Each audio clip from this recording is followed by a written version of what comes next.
وبه نستعين على أمور الدنيا والدين وصلى الله وسلم على أشرف الأنبياء والمرسلين سيدنا نبينا حبيبنا شفيعنا وقرة أعيننا محمد وعلى آله وصحبه أجمعين وعلى جميع التابعين لهم بإحسان إلى يوم الدين وعلينا معهم وفيهم برحمتك يا أرحم الراحمين. أما بعد قالوا سبحانك لا علم لنا إلا ما علمتنا إنك أنت العليم الحكيم. رب اشرح لي صدري ويسر لي أمري واحلل عقدة من لساني يفقهوا قولي آمين. والحمد لله. Alhamdulillah, Allah Subhanahu wa taala masih berkenan melimpahkan nikmat karunia kepada kita, bil khusus nikmatul iman Islam serta sehat walafiat, sehingga dengan itu kita masih diizinkan oleh Allah Taala untuk melakukan segala aktivitas kita, kegiatan kita bil khusus dalam rangka beribadah kepada Allah Subhanahu wa taala. Kemudian kita masih melanjutkan bahasan dari yang lalu dari kitab Nasuhul Ibad, yang mana pada kesempatan lalu telah sampai pada maqalah ke-12 dari bab yang as-sunai, maqalah yang dua perkara itu pada maqalah yang ke-12 al-maqalah tsaniyata asyar. Nabi sallallahu alaihi wasallam la tamal israr wa la kabirata mal istighfar. Tidak ada dosa kecil bersama dengan terus-menerus dilakukan, dan tidak ada dosa besar bersama dengan istighfar. Itu jika dikikis dengan istighfar. Kemudian maqalah yang ke-13, wal maqalatu tsalitsata asyara. Wal maqalatu tsalitsata asyarata qila hammul arif as-sana. Himmahnya atau semangatnya orang arif billah, orang yang mengenal Allah itu adalah as-sana, memuji Allah Subhanahu wa taala.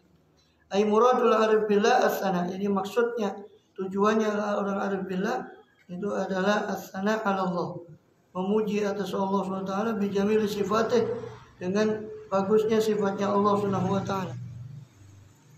Jadi orang arif billah Subhanahu wa taala ya, tujuannya adalah memuji Allah.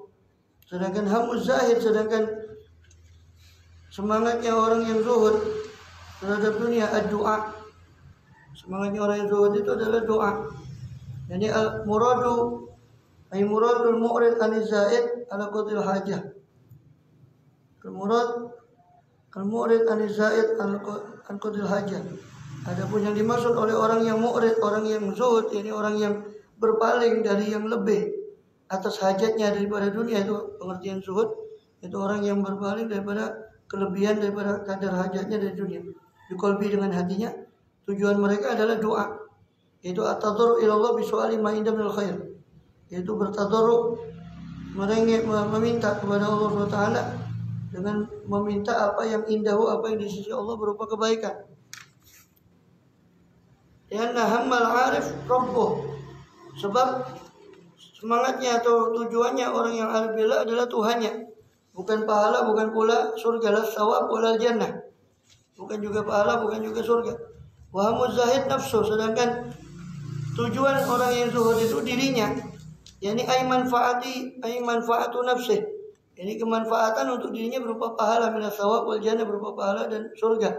Fa farqun baina himmatul hur, maka beda antara orang yang himmahnya atau tujuannya itu mengejar bidadari, wa man himmatu raf'us sutur, dan antara orang yang himmahnya, semangatnya itu supaya diangkat hijabnya antara dia dengan Allah Subhanahu wa taala. Dia sudah tidak mencari daripada pahala, tidak mencari daripada surga, yang dia cari adalah ridha Allah atau Allah Subhanahu wa taala. Itu orang arif billah. Sedangkan orang zuhud masih mencari daripada, dan itu bagus, bukan jelek, selama dia masih mencari pahala itu dari Allah, bukan mencari pamrih dari orang, itu dia. Dengan pahala yang dia cari dari Allah SWT itu bagus. Cuma kalau dibandingkan dengan orang arif billah, yang mana dia cuma menginginkan Allah saja, kedekatan dia dengan Allah, hingga mereka hanya ini, bukan berarti sombong, bukan berarti orang-orang ini, para arif billah itu sombong tidak berdoa, tidak. Justru itu tujuan mereka hanya memuji Allah, dan Rasul mengatakan afdhalud doa alhamdulillah. Paling afdolnya doa itu adalah alhamdulillah. Ini doanya tidak minta apa ya, alhamdulillah, alhamdulillah, alhamdulillah. Paling afdolnya doa. Iya, itu para arbillah. Itu makomnya orang-orang yang kalau kita masih banyak permintaan, minta ini, minta itu, macam-macam. Ya bagus, ya. Yang selama mintanya pada Allah SWT ya tidak ada masalah. Bukan masalah itu jelek, tidak. Tapi kalau dibandingkan dengan para aulia, para arifillah, itu masih lebih rendah. Karena mereka yang mereka tuju adalah Allah SWT. Soalnya dikatakan sayyatul abror hasanatul muqarrabin, dikatakan hasanatul abror sayyatul muqarrabin. Jadi yang sudah dianggap bagus bagi orang abror, orang-orang yang soleh, itu masih dianggap jelek bagi orang yang muqarrabin, orang-orang yang didekatkan oleh Allah. Seperti doa ini bagus menurut orang soleh, menurut kita bagus. Tapi bagi orang yang dekat dengan Allah SWT itu ya bukan sesuatu yang dia tuju, karena dia sudah ada Allah SWT. Dia mau minta apa lagi? Allah SWT sudah ini, dia sudah memiliki Allah SWT. Al-maqalatu rabi'ah asyrah, maqalah yang ke-14 atau perkataan yang ke-14, an ba'dil hukama, dari sebagian orang-orang bijak, ini atibba'il qulub, atibba'il qulub, para dokter hati, wa humul auliya, mereka adalah para aulia. Man tawahama annahu waliyan, man tawahama anna lahu waliyan aula min Allah, qallat ma'rifatuhu billah. Siapa yang tawaham, siapa yang berprasangka bahwasanya dia itu memiliki wali, memiliki pelindung daripada Allah, yang lebih utama dari Allah SWT, berarti sedikit sekali pengetahuannya tentang Allah SWT. Siapa yang mentawaham, siapa yang berprasangka annalahu, bahwasanya dia memiliki walian, memiliki pelindung atau kekasih atau dicintai atau yang melindungi dia lebih utama dari Allah SWT, berarti sedikit pengetahuannya tentang Allah.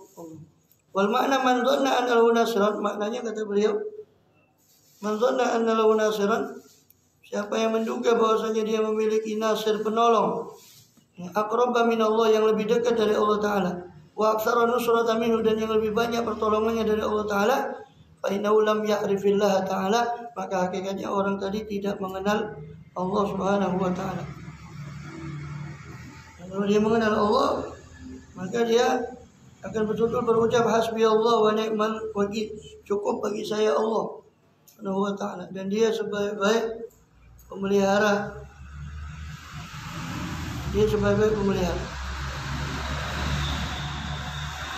Faman tawahama annahu aduan a'da min nafsihi, qalat ma'rifatu bi nafsihi, dan siapa yang tawaham, berprasangka bahwasanya dia memiliki musuh yang a'da, yang lebih memusuhi atau lebih pantas untuk dimusuhi min nafsihi, daripada nafsunya, qalat ma'rifatu bi nafsihi, berarti sedikit pengetahuannya tentang nafsunya.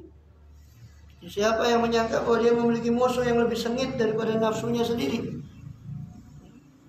memusuhi daripada manusia, memusuhi daripada macam-macam, sedangkan nafsunya dia baik-baik, maka orang ini sedikit pengetahuannya tentang nafsunya. Ayo man dhanna annahu aduan aqwa min nafsihi, siapa yang menduga bahwasanya dia memiliki musuh yang lebih kuat daripada nafsunya, al-ammarah bisu, daripada nafsu yang ammarah, yang suka memerintah pada keburukan, wal lawamah, atau nafsu yang sifatnya lawamah, suka mencela ketika dia terjerumus kepada keburukan. Lawamah ini sudah lebih di atasnya ammarah. Ammarah bisu, dia terus menyuruh kepada keburukan, dan orang itu selalu tunduk pada nafsu. Ini ammarah bisu. Sedangkan lawamah ini dia berusaha untuk mengatasi nafsunya, tapi terkadang dia jatuh. Ketika dia jatuh, dia lawamah, dia celah nafsunya, dia bangkit lagi, terus dia perbaiki lagi, terus kemudian jatuh lagi, dia celah lagi nafsunya. Itu lawamah, yang suka mencela, nafsu lawamah. Dan yang paling tinggi adalah mutmainnah, itu sudah tidak ada gejolak daripada nafsunya, ya, sudah tenang. Dan ada yang membagi kepada 7 bagian seperti dalam Sirajul Talibin Syarah Minhajul Abidin, bagi 7. Ada radiyah, ada mardiyah, ada ya, nafsun marhumah dan seterusnya. Tapi intinya cuma 3 itu tadi, bahwasanya itu nafsul ammarah bisu itu apa namanya, dasar sifat nafsu itu memang ammaratun bisu, suka menyuruh pada keburukan. Nafsu itu dikata ammarah itu sirah mubalaghah, melebih-lebihkan, bentuk untuk melebih-lebihkan. Ammaratun yang suka menyuruh. Artinya kalau dia sudah kadang menyuruh kepada suatu kemaksiatan, nafsu itu biasanya tetap pada kemaksiatan itu, tidak bisa dibelokkan kepada kemaksiatan yang lain. Itu berarti dari nafsu. Kalau ada kemaksiatan kemudian kita belokkan pada maksiat yang lain, itu dia tidak mau, berarti itu dari nafsu. Dan sulit, artinya kalau tidak dengan mujahadah atau tirakat. Sebab kalau sekedar auzubillahi minasyaitonir rajim tidak bisa, karena itu sumbernya dari nafsu. Kecuali kalau maksiat itu bisa dibelokkan ke yang lain, maka itu dari setan. Karena itu kenapa? Karena tujuan setan itu menjerumuskan manusia dengan maksiat A, dengan maksiat B. Dia tidak peduli, pokoknya gimana caranya Bani Adam ini terjerumus, mau maksiat A, mau maksiat, mau minum khamr, mau yang lain. Pokoknya dia terjerumus. Itu tujuan setan. Sehingga kalau ada keinginan untuk bermaksiat, terus kok bisa dibelokkan, kita belokkan pada maksiat yang lain, itu berarti dari setan. Maka ya kita ta'awudz. A'udzubillahi minasyaitonir rajim. Tapi jangan harap kemudian tetap. Artinya ya dia pergi, dan kemudian balik lagi. Namanya setan itu kan khannas. Khannas itu sering kita artikan yang hilang-hilang timbul. Kadang datang, ya, idza dzakarallah khanasa, ketika orang mengingat Allah dia pergi.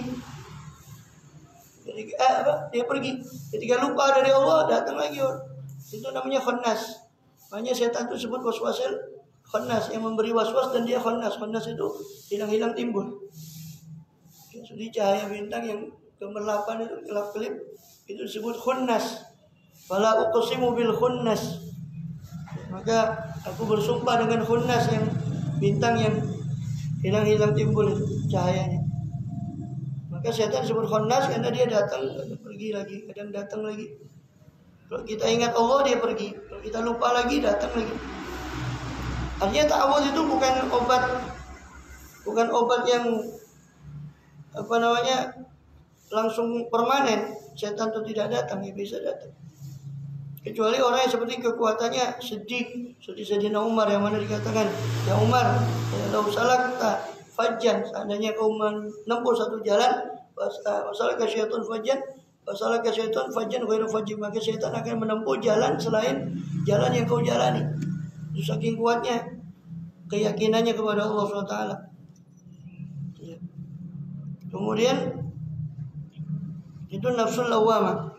Jadi kalau orang menyangka bahwa dia memiliki musuh yang lebih kuat daripada nafsunya yang suka ammarah, suka menyeru kepada keburukan, wallawamah, dan daripada nafsul lawamah, nafsunya yang suka mencela ketika dia terjerumus pada keburukan, fa innahu lam ya'rif nafsah, berarti tandanya orang ini belum mengenal jiwanya, belum mengenal nafsunya.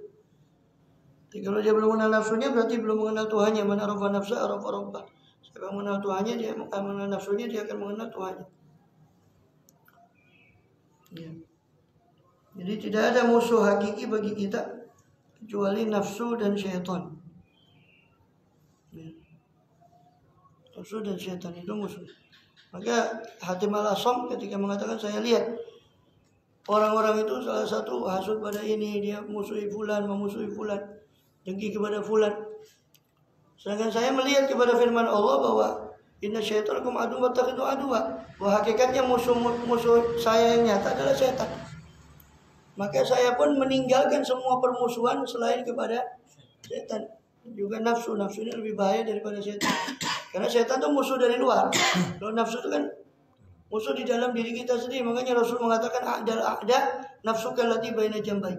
Musuh yang paling sengit bagimu adalah nafsumu yang ada di antara dua sisi tubuhmu. Ini karena musuh dalam selimut. Ya. Al-maqalatul khamisah asyarah. Makanya para sufi itu kenapa mereka menentang keinginan nafsunya itu? Karena itu bentuk mujahadah mereka menentang semua keinginan nafsunya. Al-maqalatul khamisah asyarah. Maqalah yang ke-15 dari Abi Bakar Siddiq radhiyallahu anhu, fi qouli ta'ala, tentang firman Allah, "Dhaharal fasadu fil barri wal bahri," telah nampak kerusakan di daratan dan di lautan. Qala Abu Bakar fi tafsir dzalik, sedang Abu Bakar berkata dalam tafsir hal itu, al-birru huwal lisan. Al-barru huwal lisan, daratan itu yang dimaksud adalah lisan. Wal bahru huwal qalb, sedangkan lautan itu yang dimaksud adalah hati. Fa idza fasada lisan bakat alin nufus, maka apabila rusak hati bisabbi masalah dengan caci maki umpama, bakat alin nufus, maka menangislah atasnya jiwa, ini al-ashkhas min bani Adam, beberapa ini pribadi daripada bani Adam. Wa idza fasada al-qalb biriya masalan bakat alihil malaikah, maka apabila rusak hati itu dengan riya umpama, maka menangislah atasnya malaikat.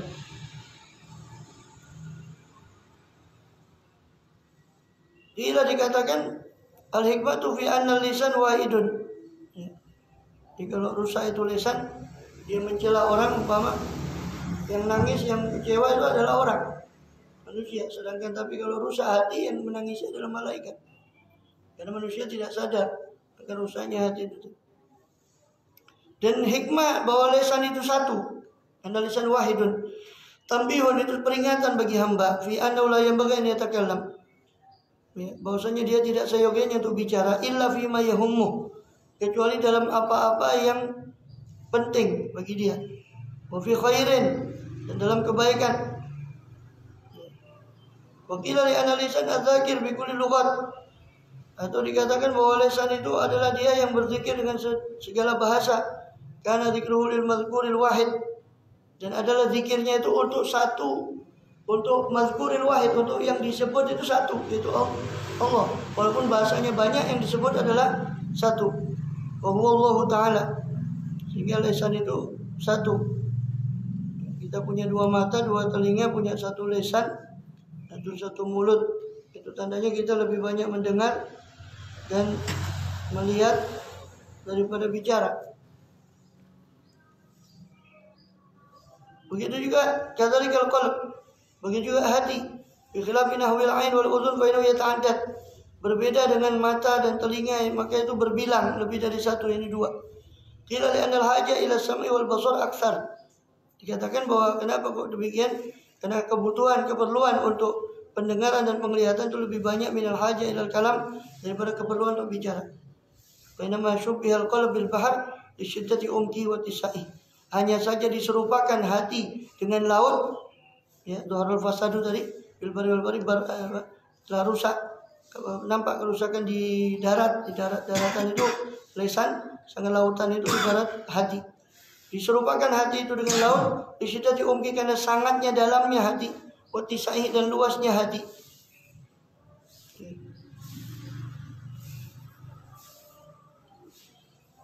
Di dalamnya laut itu bisa dikira, di dalamnya hati siapa tahu, siapa yang tahu. Karena dalamnya hati, maka diibaratkan seperti lautan. Al-maqalah sadisah asyarah, maqalah yang ke-16. Ila inna syahwata tasirul al-muluk abidan. Inna syahwata tusirul muluka abidan. Sesungguhnya syahwat itu bisa menjadikan raja itu sebagai hamba sahaya. Karena hamba syai'an wa huwa abdu. Sebab man ahabba syai'an, siapa-siapa yang mencintai sesuatu, maka dia adalah hamba yang dicintainya tadi. Jadi syahwat ini bisa menjadi seorang raja, menjadikan seorang raja itu sebagai hamba sahaya. Wa sabru yasirul abid mulukan. Sebaliknya, atau yusayyirul abid mulukan. Sedangkan kesabaran itu bisa menjadikan hamba sahaya menjadi raja. Lianal abda bisabrihi yanalu ma yurid, sebab hamba itu dengan kesabarannya dia bisa memperoleh apa yang dia kehendaki dengan bersabar. Ya. Jadi syahwat itu bisa menjadikan orang itu sebagai budaknya. Ingin ini, dia turuti syahwatnya. Dia menjadi budak daripada nafsu atau syahwat itu. Sedangkan sabar itu dia menahan muqawamatu ba'idzid bi muqawamati ba'idzil hawa, atau sabatu ba'idzid bi muqawamati ba'idzil hawa. Sabar itu menurut definisi Imam Ghazali di Ihya adalah kokohnya dorongan agama untuk melawan dorongan nafsu. Itu atau kuatnya iqamatu ba'idzid fi muqamati ba'idzil hawa, ini ditegakkannya atau dikuatkannya dorongan keagamaan kita dalam melawan, menekan dorongan nafsu kita. Itu syahwat, itu sabar. Itu sabar. Sehingga sabar itu bukan pasif tetapi aktif. Ini dia menegakkan, menguatkan dorongan keagamaan dia. Contoh ketika ada musibah, atau tertimpa kita musibah, baik itu kehilangan harta atau sebangsanya atau macam-macam, itu nafsu kita kepingin mendorong kita untuk melakukan hal-hal yang di luar batas syariat, dengan meratap yang terlalu berlebihan, menyalahkan takdir dan sebagainya. Maka orang yang sabar itu dia menguatkan dorongan keagamaannya untuk menekan, untuk melawan dorongan nafsunya. Menekan dorongan nafsu. Itu sabar. Sehingga sabar itu lebih kepada aktif sebetulnya. Ala tara ila Yusuf, tidakkah kau melihat, ay ala yasilu ilmu, tidakkah sampai pengetahuanmu kepada kisati Sayyidina Al-Karim Ibnul Karim. Tidakkah kau sampai kepada kisah ya Sayyidina, ini pemimpin kita ini Al-Karim, orang mulia, putra dari orang mulia, putra dari orang mulia, putra dari orang mulia, itu Yusuf bin Yakub As-Siddiq bin Yakub As-Sabur, putra Yakub yang sabar. Ibn Ishaq Al-Halim, putra Ishaq yang santun. Ibn Ibrahim Al-Khalil Al-Awwah, putra Ibrahim yang Khalil. Ini seorang yang dekat dengan Allah, didekatkan, dan awwah, suka ini mengeluh kembali kepada Allah SWT. Tapi hanya mengeluhkan apa yang dia ditimpa kepada dia, kepada Allah SWT. Awwah, yang suka kembali kepada Allah alaihimussalam. Tidakkah sampai kepada kisah Yusuf alaihissalam wa Zulaikha, dan Zulaikha ini mantan istri daripada pembesar Mesir yang membesarkan juga Nabi Yusuf. Wa inna ahabbat Sayyidina Yusuf, Zulaikha itu mencintai Nabi Yusuf alaihissalam nihayatul hub, dengan puncak daripada kecintaan. Wa yasbiru ala makriha wa adiyatiha, sedangkan Yusuf alaihissalam bersabar atas tipu daya Zulaikha dan adiyatiha, gangguan daripada Zulaikha. Maka akhirnya Yusuf itu menjadi pada raja penguasa, sedangkan Zulaikha itu justru berbalik keadaannya setelah meninggalnya Kitfir atau pembesar Azim Misra, pembesar daripada Mesir, yang merupakan suaminya yang tidak lain juga adalah ayah angkat daripada Nabi Yusuf alaihissalam. Sudah meninggal, maka dia Zulaikha ini malah jatuh miskin dan seterusnya sampai ya, terlunta-lunta, sehingga ceritanya Allah alam kalau menurut Israiliyat dinikah oleh Nabi Yusuf alaihissalam. Wa maqalatu sabi'a asyarah, sedangkan maqalah sabi'at asyarah, maqalah yang ke-17, qila tuba ay al-khairu katsir, tuba ini beruntung, ini kebaikan yang banyak. Liman kana aqluhu amiran, bagi orang yang akalnya itu menjadi amir, bagi orang yang akalnya menjadi pemimpin daripada nafsunya. Ini bi an yaqtadiya bi muradi aqli, yaitu dia mengikuti keinginan akalnya yang sempurna al-kamil. Wa hawahu asiran, dan menjadi hawa nafsunya sebagai tawanan. Jadi beruntung orang yang akalnya menjadi pemimpin, menjadi raja, sedangkan hawa nafsunya menjadi tawanan dia, menjadi tawanan raja tadi, yang ditundukkan oleh akalnya. Ay mailanun nafsi ila ma la tashtahi min ghairi da'iyati syara'.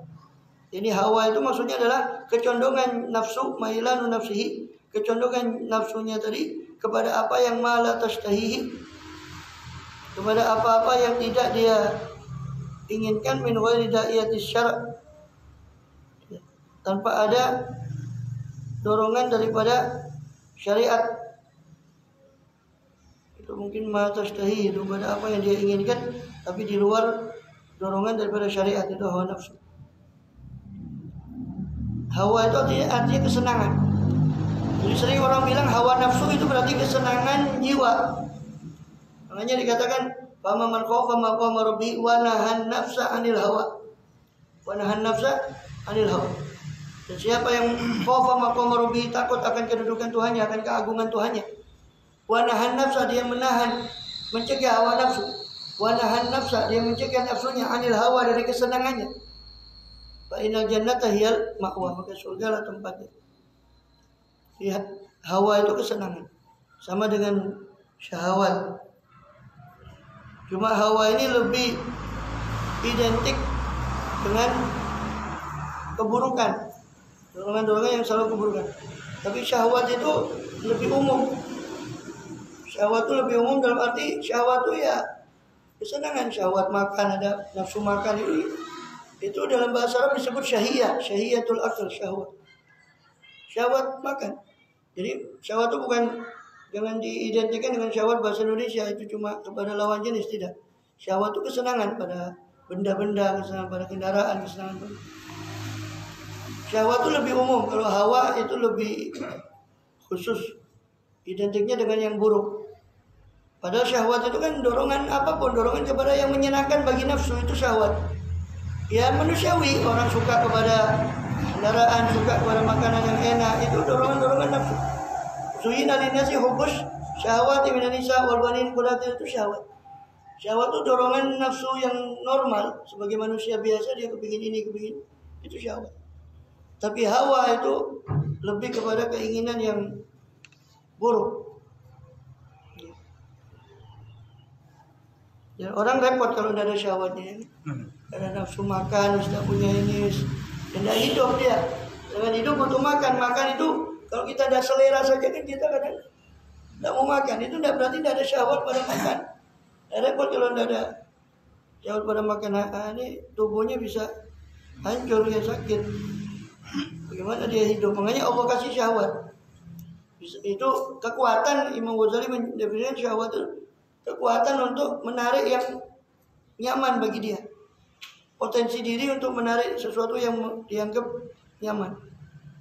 Sedangkan ghadab itu lawan dari syahwat. Ini potensi untuk menolak daripada yang tidak nyaman bagi dia, itu ghadab. Kita ungkap dari satu ruangan yang pengap, kita timbul ghadab, kita murang-muring. Ungkap. Kalau nggak murang-muring keluar. Nah, itu kekuatan yang mendorong kita untuk menghindar dari itu, kekuatan ghadab.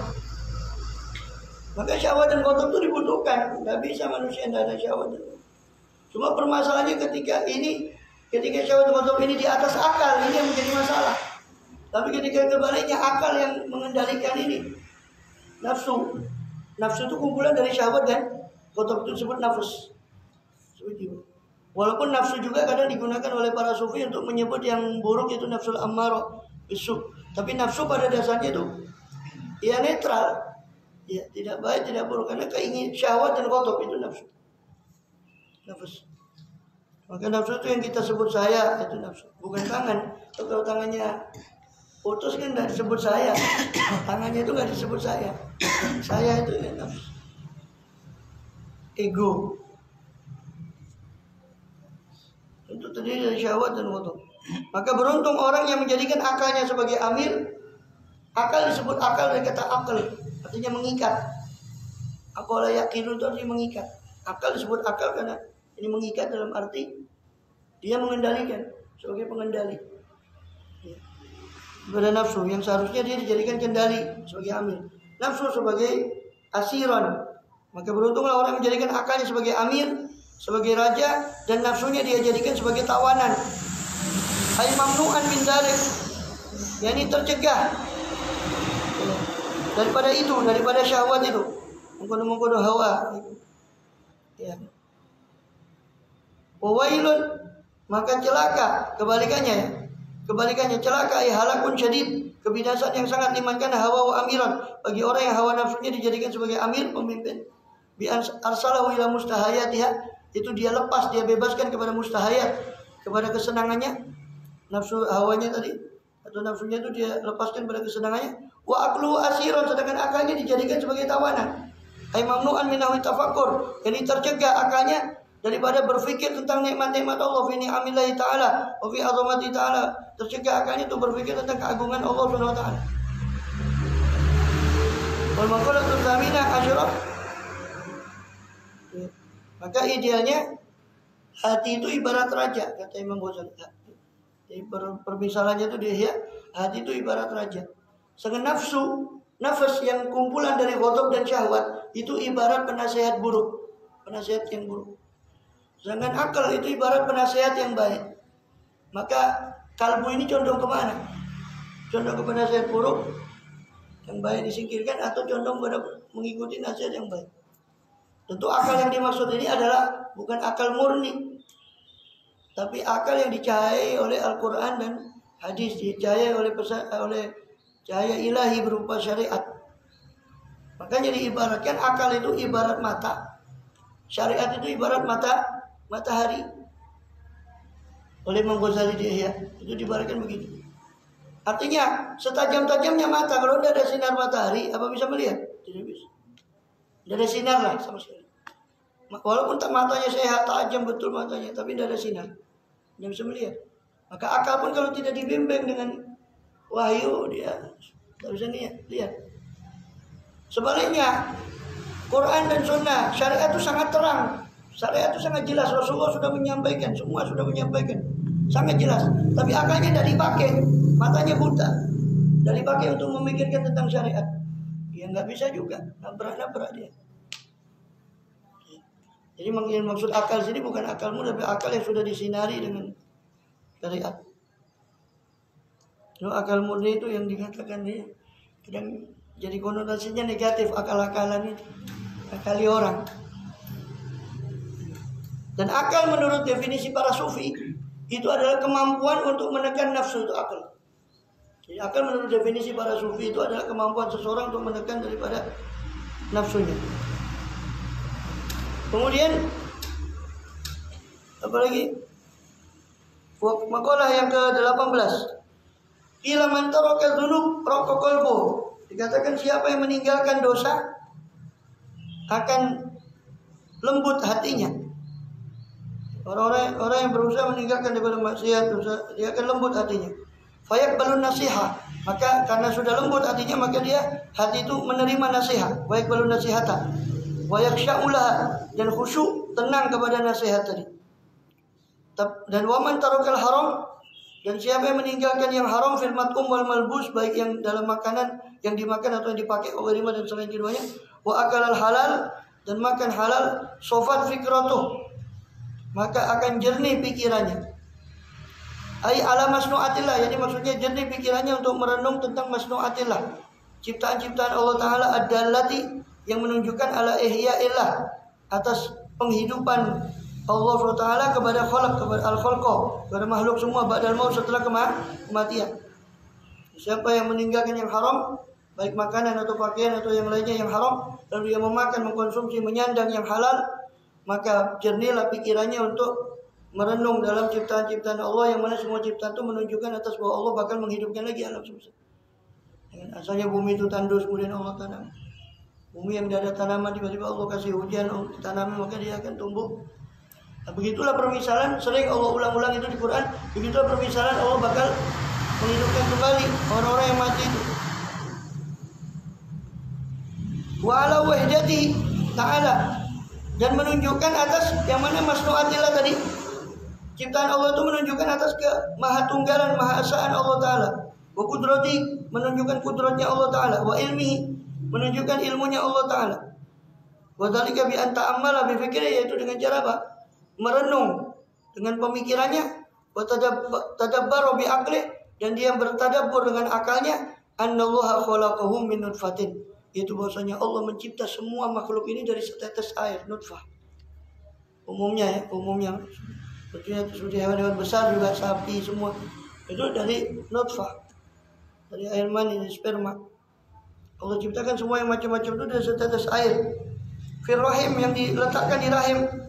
Faja'ala alaqatan, lalu menempel di dinding rahim menjadi alaqah, sesuatu yang menempel. Kemudian mudghatan, kemudian menjadi mudghah, daging yang sebesar kunyahan daripada orang.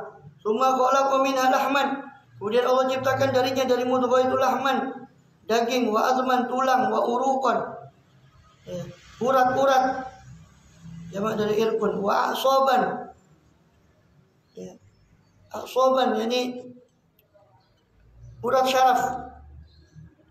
Jadi urat-urat yang besar, uruqan dan asaban, dan urat-urat syaraf. Yang mana Pak? Semua itu menunjukkan kemahakuasaan Allah SWT.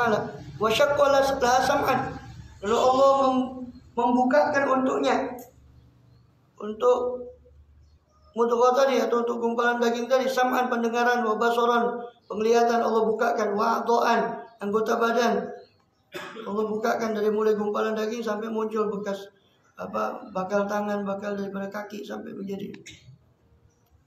Summa sahalal khuruja, kemudian Allah mudahkan dia keluar dari janin, untuk janin itu, mimbati ummi, dari perut ibunya. Wa alhamahu, lalu Allah ilhamkan kepada janin tadi irtida'as sadi, bukan ghair, irtida'as sadi, menyusu kepada puting susu ibunya. Padahal bayi itu belum mengerti, tapi Allah ilhamkan untuk menyusu.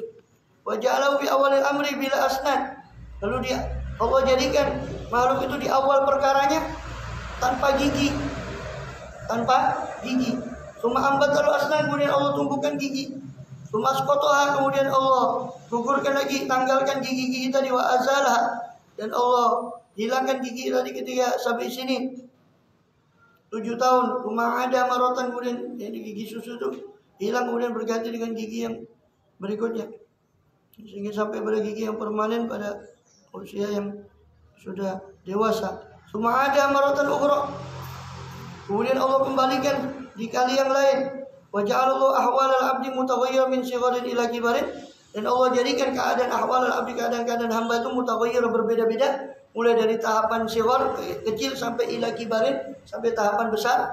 Min syababin, itu wa min syabab, berupa tahapan pemuda, masa muda, ila harimin, ila haramin, kepada tahapan masa tua. Wa min sihatin ila saqmin, dan dari masa sehat kepada sakit. Wajal abda kula yaumin yanamu yastayqiz, dan Allah jadikan hamba itu setiap harinya tidur dan bangun, yanamu yastayqiz.